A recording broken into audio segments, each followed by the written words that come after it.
Shalom, salam damai, salam sejahtera kepada semua yang menonton persediaan kelas Sekolah Sahabat Dewasa pelajaran ke-11 yang dibawakan oleh Tingkan Media. Dan pada hari ini saya ditemani oleh 5 lagi sahabat saya yang nanti akan membahaskan pelajaran hari Ahad, akan dibawakan oleh saudara Delphon yang akan membahas pelajaran kita hari Senin. Hari Isnin akan dibawakan oleh saudari Zora, dan seterusnya hari Selasa akan dibawakan oleh saudara Alwin, dan hari Rabu dibawakan oleh saudari Bella, dan hari Kamis akan dibawakan oleh saudari Meme. Dan sebelum kita memulakan pembahasan sekolah sahabat kita akan dipimpin doa buka oleh saudara Delphon. Mari kita berdoa. Allah Bapa kami yang berkerajaan surga, terima kasih syukur ya Tuhan. Kasih karunia-Mu kepada kami ya Tuhan. Terima kasih kerana Engkau mempertemukan kami di sini. Berbincang, pelajaran, mengongsikan cerita Yesus ya Tuhan. Terima kasih sebab Engkau akan mengirimkan Roh Kudus-Mu kepada setiap satu kami, agar apa saja yang kami perbincangkan, perkatakan itu adalah sesuai dengan kehendak-Mu ya Tuhan. Engkau yang memberikan kebijaksanaan dan pengertian ya Tuhan. Terima kasih ya Tuhan, Engkau mengasihi kami. Ampunilah dosa kami. Dalam nama Yesus kami berdoa. Amin. Baiklah, tajuk daripada pelajaran sekolah sahabat kita untuk sahabat ini adalah mengongsikan cerita Yesus. Ayat inti kita diambil daripada firman Tuhan 1 Yohanes 5 ayat 13. 1 Yohanes 5 ayat 13 mengatakan, semuanya itu kutuliskan kepada kamu, supaya kamu yang percaya kepada Anak Tuhan tahu bahwa kamu memiliki hidup yang kekal. Maksud ataupun arti daripada ayat dalam 1 Yohanes 5 ayat 13 ini adalah semua yang dituliskan kepada mereka yang percaya kepada Tuhan Yesus tahu bahwa mereka memiliki hidup yang kekal. Kita dalam kehidupan kita sehari-hari, kita boleh saja membahaskan doktrin-doktrin ataupun kebenaran-kebenaran kepada orang lain. Tetapi firman Tuhan katakan dalam sekolah sahabat kita harus memusatkan Yesus sebagai inti daripada doktrin ataupun kebenaran yang kita sampaikan. Dalam sekolah sahabat kita pada sabat ini mengajak kita untuk bersaksi. Apa maksud daripada bersaksi ini?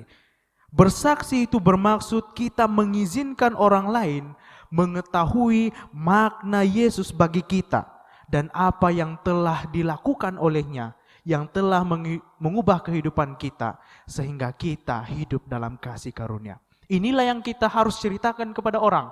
Bagaimana Yesus memberkati kita, bagaimana Yesus mengasihi kita sehingga kita diubahkan, dirubahkan menjadi orang yang baru, yang hidup di bawah kasih Yesus. Itulah pelajaran sekolah sahabat kita memanggil kita semua untuk bersaksi, menyatakan kasih Yesus, pengalaman Yesus, kita berjalan bersama dengan Yesus, kita ceritakan kepada orang lain. Untuk pembahasan seterusnya di hari Ahad, kita akan teruskan kepada saudara Delphon. Selamat hari Sabat semua. Terima kasih kepada moderator kita. Pada pelajaran hari Ahad, yang mana tajuk kecilnya, Yesus dasar kepada kesaksian kita. Sebagai umat Kristen, kita pastinya punya kisah pribadi yang mana Yesus telah mengubah hidup kita dan bagaimana Dia lakukan itu dalam hidup kita. Nah, Rasul Paulus dalam Efesus 2 telah membahaskan tentang keadaan kita sebelum kita mengenal Tuhan dan selepas kita mengenal Tuhan. Mari kita buka bersama-sama dalam Efesus 2 pasal 2. Dalam pasal ini, Paulus mengatakan bahwa dahulu kita mati menurut jalan dunia, menurut hawa nafsu dan keinginan daging, kehendak daging. Dan pada dasarnya kita ini adalah layak untuk dimurkahi. Maksud yang layak untuk dimurkahi ini adalah kita ini adalah orang yang berdosa dan layak menerima penghakiman, hukuman, dan murka Tuhan. Kita mungkin melihat keadaan kita sekarang ini dalam kebahagiaan, dalam kejayaan kita. Tetapi kita merasakan kekosongan jiwa yang belum, ataupun tujuan yang belum tercapai. Nah, ada orang berusaha untuk menjadi pakar dalam segala hal, segala bidang, menurut pengetahuan duniawi, pengetahuan kita sendiri, keupayaan manusia. Tetapi dalam Yesaya 64 ayat 6 mengatakan bahwa kesalehan kita digambarkan seperti kain kotor.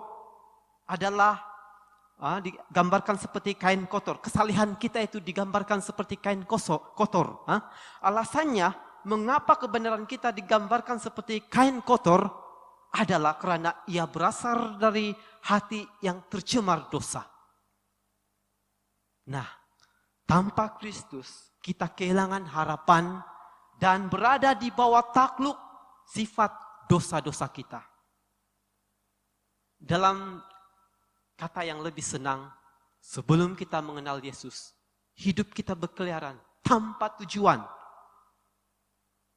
dan kita tersesat. Tetapi setelah kita menerima Yesus,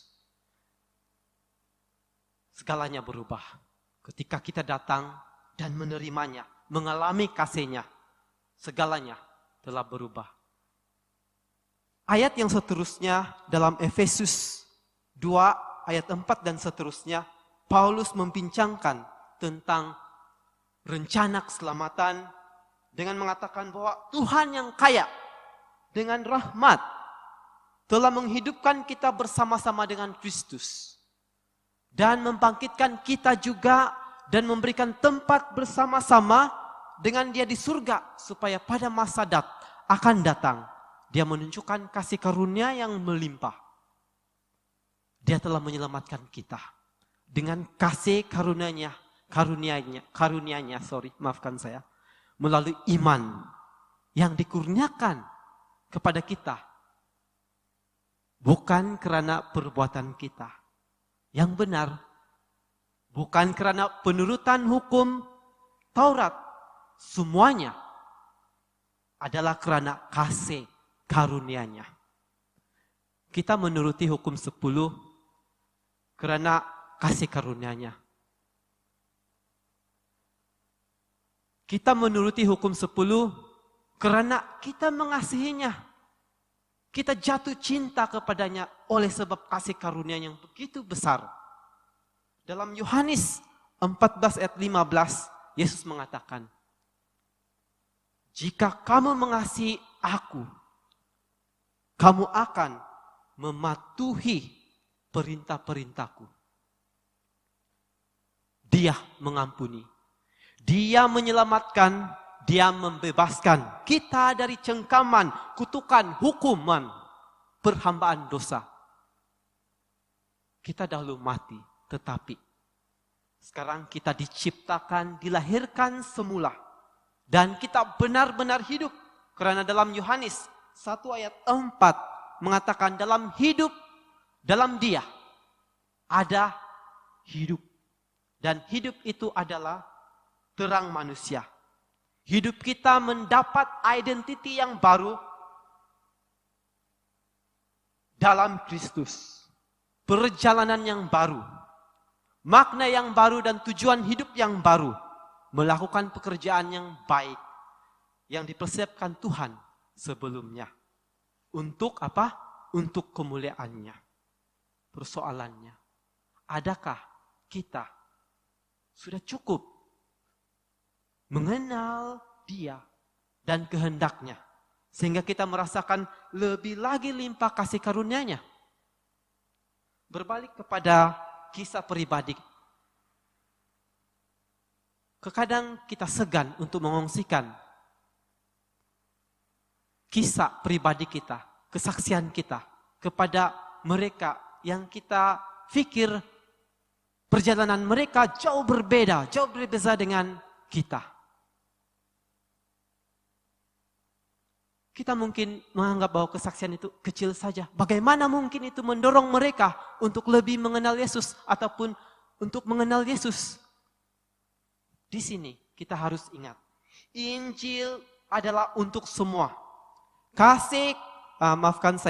Injil adalah untuk semua. Keselamatan yang diberikan secara percuma itu adalah untuk semua.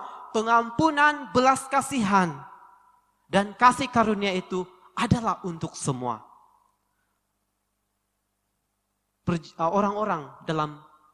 Orang-orang benar dalam perjanjian baru, mereka memahami keagungan kasih karunia itu. Dan mereka tidak dapat berdiam. Mereka memahami kepastian hidup kekal dalam Kristus yang sangat besar. Mereka tidak dapat berdiam sehingga mereka menceritakan, mengongsikan kasih karunia-Nya, kasih karunia Tuhan itu kepada sekeliling mereka.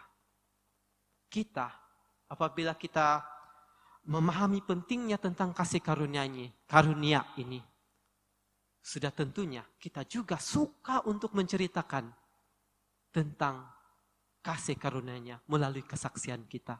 Sehingga benih-benih yang kita tabur melalui kesaksian pribadi kita itu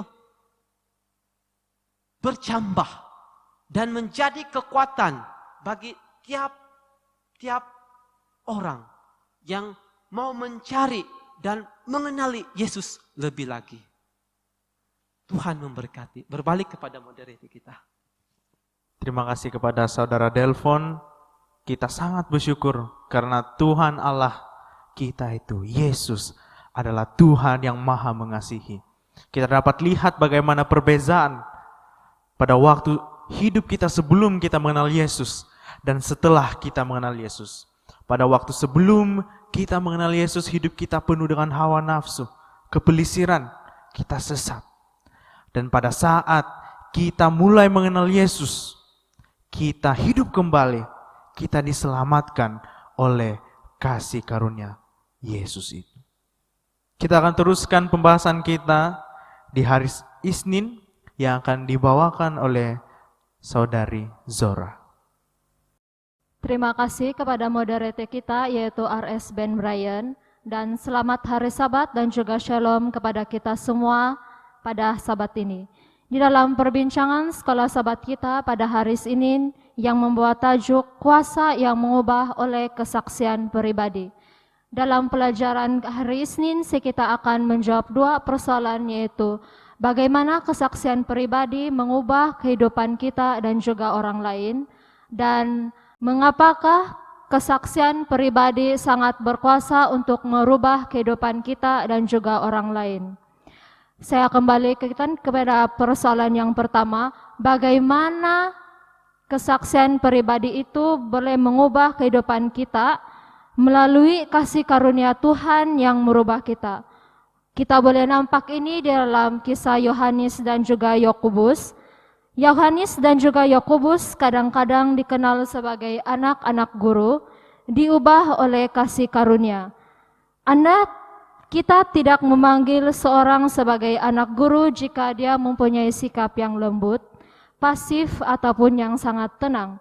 Tetapi karena melalui kasih karunia Tuhan, Yohanes dan juga Yakobus yang mempunyai sikap terburu-buru dan juga panas baran, diubah menjadi seorang yang sangat pengasih, baik hati, dan juga lemah lembut.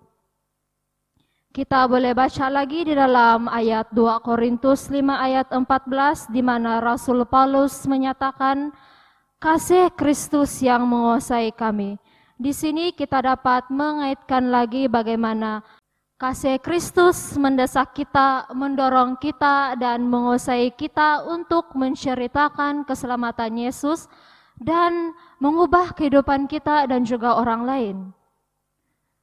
Apabila kita telah membuat komitmen untuk Kristus, Kristus akan bersinar menerusi kita terhadap orang lain.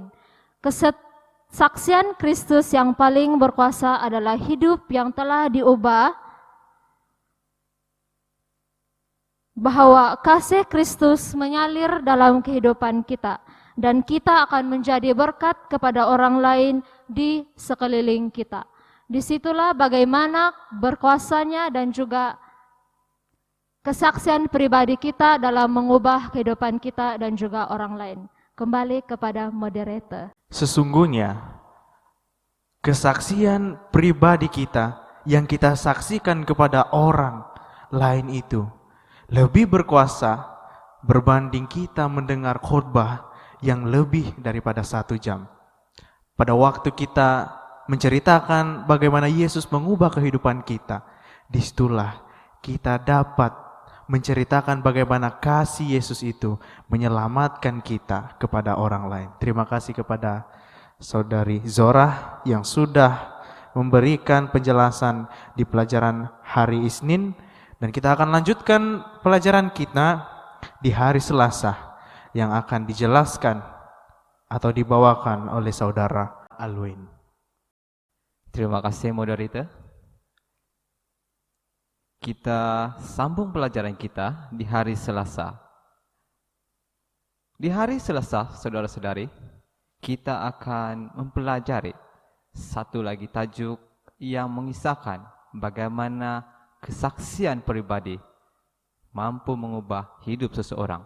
Untuk mendalami pelajaran ini, saya senang mengajak kita semua untuk mengimbas kembali satu kisah dalam Alkitab, di mana satu kisah ini kita akan jumpa dalam Markus 5, dan juga kisah ini kita boleh dapati dalam Matius 8 ayat 28 hingga 34, dan juga dalam buku Lukas 8 ayat 26 hingga 39. Tajuk cerita ini ialah Yesus mengusir roh jahat dari orang Gerasa. Apabila kita membaca cerita ini, kita dapati apabila Yesus sampai di seberang danau, pada ketika itu jugalah dia telah disambut oleh seseorang. Bukan disambut dengan cara yang baik, tapi kita nampak dalam cerita itu seorang yang kerasukan roh jahat, sehingga dikatakan dalam Alkitab tidak ada satu orang pun yang berani menghampiri orang ini. Apabila dia melihat Yesus, dan Yesus berkata, menanyakan, siapa kamu? Orang yang kerasukan ini mengatakan, nama saya Legion. Dalam Alkitab kita nampak di sana Legion membawa maksud setan bukan satu, bukan dua, tapi banyak. Orang yang kerasukan telah dipulihkan oleh Tuhan. Sebelum Yesus pergi, orang yang kerasukan itu meminta supaya dia dapat mengikuti Yesus. Tapi ini adalah poin penting dalam pelajaran ini. Orang mau ikut, tapi Yesus mengatakan sesuatu yang sangat penting untuk kita pelajari. Nah, yang ini ingin saya baca untuk kita bersama. Di mana dalam Markus 5 ayat yang ke-19. Saya bacakan. Yesus tidak memperkenankannya, tetapi ia berkata kepada orang itu, pulanglah ke rumahmu kepada orang-orang sekampungmu dan memberitahukan kepada mereka segala sesuatu yang telah diperbuat oleh Tuhan atasmu dan bagaimana Ia telah mengasihi engkau. Nah, saudara-saudari, daripada cerita tadi, ada beberapa fakta yang penting yang kita boleh pelajari di pelajaran hari Selasa ini. Pertama, tahukah kita, pelajaran kita mengatakan, penginjil-penginjil pertama yang Yesus utus bukannya pengikut-pengikutnya, tapi orang yang sembuh dari kerasukan ini adalah orang yang pertama, yang terawal, yang telah diutus oleh Tuhan untuk menginjil. Sungguh beruntung orang itu adalah orang yang terawal yang diutus oleh Tuhan. Fakta yang sangat menarik lagi, saudara-saudari. Kita tahu bahwa orang yang kerasukan itu apabila dibandingkan dengan murid-murid Yesus yang sudah mendengar berbagai cerita, berbagai khotbah, pelajaran daripada Tuhan, sudah pasti murid-murid itu lebih dekat dengan Yesus, lebih banyak yang mereka boleh kongsikan tentang cerita Yesus. Tapi Tuhan mengutus orang yang baru bertobat, orang yang baru disembuhkan, dipulihkan, orang yang baru sembuh dari kerasukan untuk menjadi penginjil. Bagaimana itu mungkin berhasil? Nah, pelajaran kita mengatakan orang itu telah diyakinkan dalam dirinya. Dia telah mengongsikan Tuhan melalui apa yang dia lihat, apa yang dia dengar, apa yang dia rasa. Itu yang dia kongsikan. Dan pelajaran yang dalam buku pelajaran sekolah sahabat kita mengatakan hal itu hanya boleh dialami bagi mereka yang telah dijamah oleh kasih karunia Tuhan. Dan pelajaran kita mengatakan juga bahwa orang yang kerasukan itu telah menyediakan orang-orang di daerah Dekapolis, malah di 10 kota yang lain di sekitar Danau Galilea untuk menerima Tuhan. Di sini kita dapat lihat perkaitannya dalam tajuk pelajaran hari Selasa, menceritakan kisah Yesus. Bagaimana Yesus telah mengubah hidupnya. Itu yang dia kongsikan. Apa yang dia lihat, apa yang dia dengar, dan apa yang dia rasakan, itu yang dikongsikan. Dan itu telah menjangkau orang di sekitarnya untuk sedia menerima pelajaran mengenai Tuhan. Kembali kepada moderator. Terima kasih kepada Saudara Alwin yang sudah menjelaskan pelajaran kita di hari Selasa menceritakan tentang kisah Yesus. Ternyata Tuhan memanggil semua umat Tuhan, tidak terkecuali siapapun, untuk mengongsikan kesaksian bagaimana Yesus sudah menyembuhkan kita daripada penyakit, menyembuhkan kita atau menyelesaikan segala pergumulan yang kita pernah rasakan dalam kehidupan kita kepada orang lain. Bahkan dalam Alkitab, Tuhan memilih orang yang dirasuk, orang yang kurang siuman untuk menceritakan bagaimana Yesus telah mengubah kehidupannya dengan kasih-Nya. Kita akan teruskan pembelajaran sekolah sahabat kita di hari Rabu yang bertajuk Bersaksi dengan Kepastian, yang akan dibawakan oleh Saudari Bella. Terima kasih kepada moderator kita.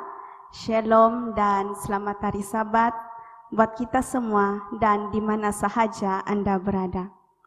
Saya akan meneruskan pelajaran sekolah Sabat pada hari Rabu dan membahaskan mengenai bersaksi dengan kepastian, di mana kepastian kita memiliki hidup kekal dan seterusnya bersaksi untuk memiliki keselamatan dalam Yesus.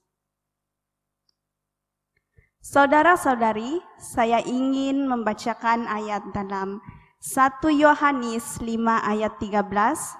Mari kita buka dalam 1 Yohanes 5 ayat 13. Yang menyatakan bahwa semuanya itu kutuliskan kepada kamu, supaya kamu yang percaya kepada nama Anak Allah tahu bahwa kamu memiliki hidup yang kekal. Message dalam Alkitab sangat jelas menyatakan bahwa mereka yang percaya kepada Yesus akan diselamatkan. Saudara-saudari, selagi kita memiliki Yesus dalam kehidupan kita, anugerah hidup kekal itu menjadi milik kita. Tuhan adalah hidup dan di dalam Dia ada kehidupan. Kita mempunyai kehidupan itu. Saudara-saudari, kepastian kita bukan berdasarkan perbuatan baik kita sahaja, tetapi ia berdasarkan kepada hanya Yesus Kristus yang hidup di dalam kita. Dan seterusnya, Roh Kudus bekerja dan menghasilkan pekerjaan-pekerjaan yang baik melalui kita. Ini bermaksud Yesus menginginkan kita mempunyai kepastian hidup kekal seperti yang dinyatakan oleh Rasul Yohanes dalam 1 Yohanes 5 ayat 11. Yang berbunyi, dan inilah kesaksian itu, Allah telah mengaruniakan hidup yang kekal kepada kita, dan hidup itu ada di dalam Anak-Nya. Namun, tidak berarti bahwa kita telah memiliki anugerah Tuhan dan keselamatan dalam Kristus, kita tidak akan kehilangan keselamatan itu. Mari kita buka dalam Keluaran 32 ayat 33. Keluaran 32 ayat 33 yang menyatakan bahwa tetapi Tuhan berfirman kepada Musa, siapa yang berdosa kepadaku, nama orang itulah yang akan kuhapuskan dari dalam kitabku. Melalui ayat Alkitab tersebut, jelas menyatakan bahwa keselamatan mungkin akan hilang, tetapi hanya akan terjadi apabila kita sendiri menentukan untuk menolak Yesus. Selagi kita mempunyai Yesus Kristus dalam kehidupan kita, kita akan mendapat pemberian kekal itu. Jaminan keselamatan ini memperkuatkan kesaksian kita. Adalah lebih baik dan lebih senang untuk kita berkongsi sesuatu apabila kita tahu dan kita pasti. Dan kepastian inilah yang akan menjadi kuasa kepada kesaksian kita. Dan seterusnya kita sentiasa mencari peluang untuk mendorong orang lain menerima karunia hidup yang kekal. Tuhan menginginkan agar setiap kita bersukacita dalam keselamatan yang dianugerahkan secara percuma ini. Tuhan merindukan kita untuk mengalami apa yang dimaksudkan oleh disucikan dengan kasih karunia dan dibebaskan dari hukuman rasa bersalah akibat dosa. Dan inilah yang menjadi kepastian kita untuk bersaksi dan seterusnya kita kongsikan kepada orang lain. Terima kasih, kembali kepada moderator. pada waktu dengan iman kita mempercayai bahwa kita sudah menerima Yesus dengan sepenuhnya dan Dia hidup di dalam kita melalui Roh Kudus-Nya, kita pasti akan menerima anugerah hidup kekal yang akan menjadi milik kita. Dan disitulah kita dapat bersaksi dengan kepastian. Terima kasih Saudari Bella yang sudah menjelaskan sekolah Sabat kita di hari yang Rabu. Dan kita akan lanjutkan pelajaran kita di hari Kamis yang bertajuk sesuatu yang bernilai untuk disaksikan, yang akan dibawakan oleh Saudari Meme. Terima kasih kepada moderator kita. Shalom kepada semua penonton-penonton untuk perbahasan Sekolah Sabat untuk kali ini. Saya akan teruskan perbahasan untuk kali ini dengan tajuk di bawah hari Kamis, yaitu sesuatu yang bernilai untuk disaksikan. Apabila kita melihat kepada tajuk besar untuk Kamis ini, ada beberapa persoalan yang mungkin timbul di pikiran kita, dan antaranya adalah apa yang sebenarnya kita harus fokuskan di dalam suatu kesaksian, dan apa sebenarnya yang membuatkan suatu kesaksian itu luar biasa dan memberi impak positif kepada orang lain. Sebentar tadi rekan saya, Bella, dia telah menyatakan bahwa untuk bersaksi, kita perlu ada suatu kepastian. Kepastian itu adalah kepastian keselamatan pribadi dalam Kristus. Pada saat ini saya akan membacakan satu ayat di dalam Galatia 2 ayat 20. Saya bacakan, namun aku hidup, tetapi bukan lagi aku sendiri yang hidup, melainkan Kristus yang hidup di dalam aku. Dan hidupku yang kuhidupi sekarang di dalam daging adalah hidup oleh iman dalam Anak Tuhan yang telah mengasihi aku dan menyerahkan dirinya untuk aku. Jelas dinyatakan dalam ayat ini, ya kawan-kawan, jelas dinyatakan bahwa hidup kita pada ketika ini bukan sepenuhnya milik kita, tapi kita hidup bersama dengan Kristus dan kita hidup berdasarkan iman Yesus Kristus. Apabila kita sudah mendapatkan kepastian keselamatan pribadi dalam Kristus dan kita sudah menerima Yesus Kristus sebagai juru selamat kita, memang ada banyak pengorbanan yang kita akan lalui dan ada banyak komitmen yang kita perlu perhatikan. Komitmen-komitmen yang saya ingin jelaskan di sini dinyatakan oleh Yesus dalam Lukas 9 ayat 23. Dinyatakan, saya bacakan di sini, setiap orang yang mau mengikut aku, dia harus menyangkal dirinya, memikul salibnya setiap hari dan mengikut aku. Sahabat-sahabat, ada 3 poin penting di dalam ayat ini, yaitu kita harus menyangkal diri kita. Yang kedua, kita perlu memikul salib kita setiap hari.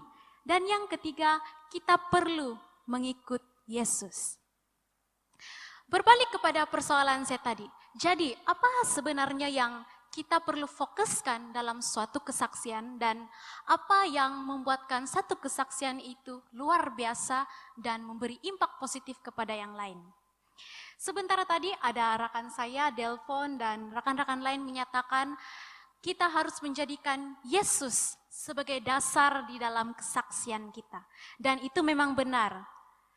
Kesaksian luar biasa adalah berfokuskan kepada Tuhan, maafkan saya, berfokuskan kepada apa yang Tuhan telah lakukan dalam kehidupan kita dan bukannya apa yang kita korbankan sepanjang perjalanan kita mengikut Yesus. Tetapi saya ingin kita berpikir balik.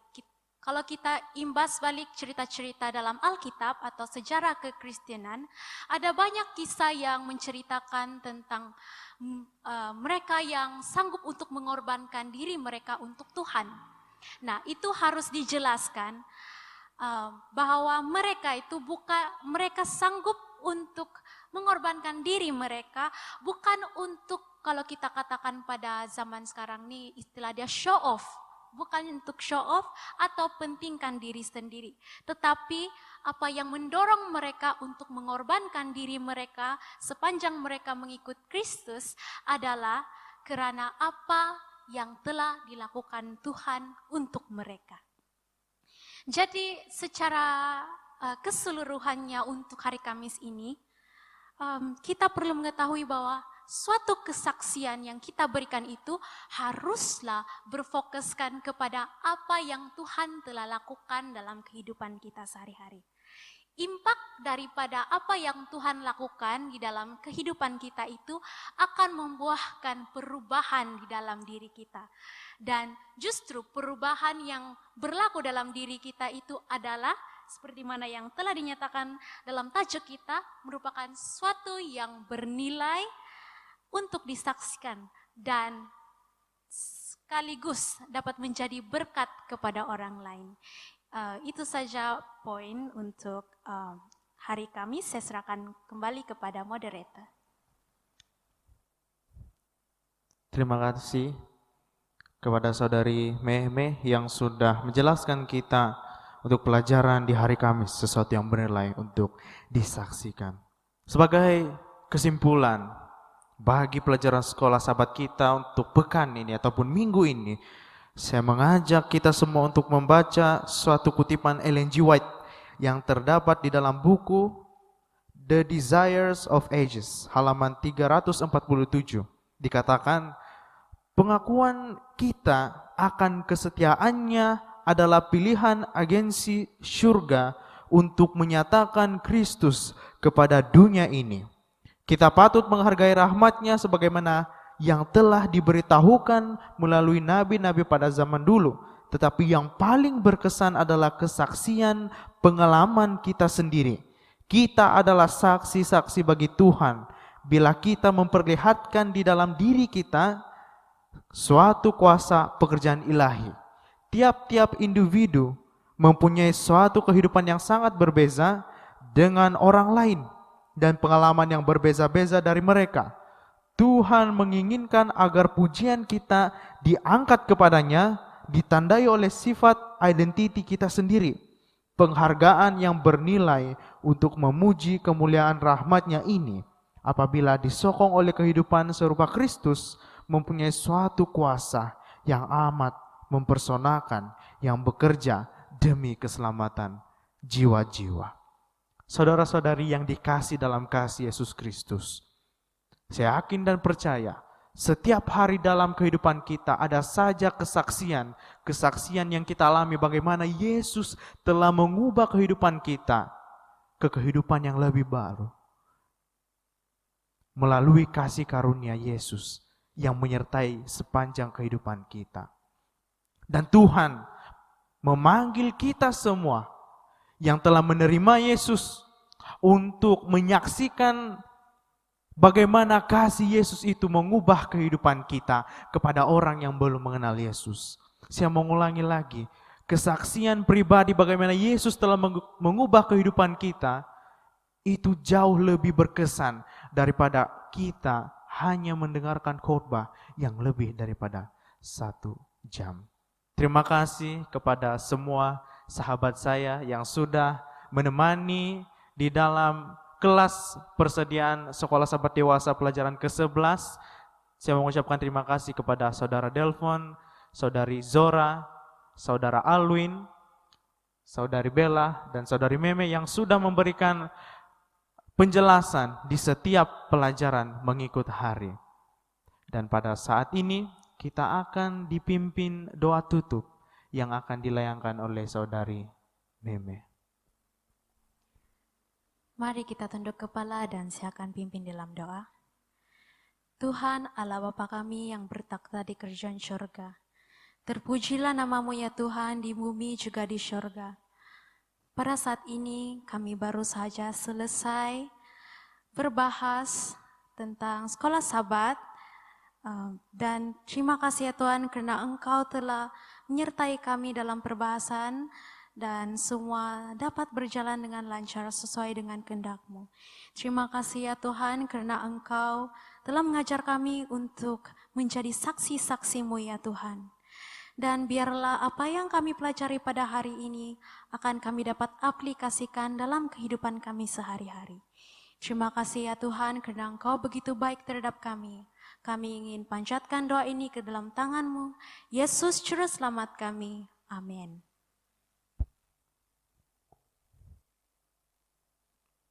Mewakili tingkat media, saya mengucapkan ataupun kami mengucapkan terima kasih kepada semua penonton yang sudah menonton video kelas Persediaan Sekolah Sahabat Dewasa ini. Dan apabila Anda mendapati bahwa Anda diberkati dengan video ini, silahkanlah Anda bagikan atau share kepada teman-teman keluarga agar berkat yang Anda rasakan pada saat ini dapat mereka rasakan juga. Kita berjumpa lagi di minggu hadapan. Tuhan memberkati.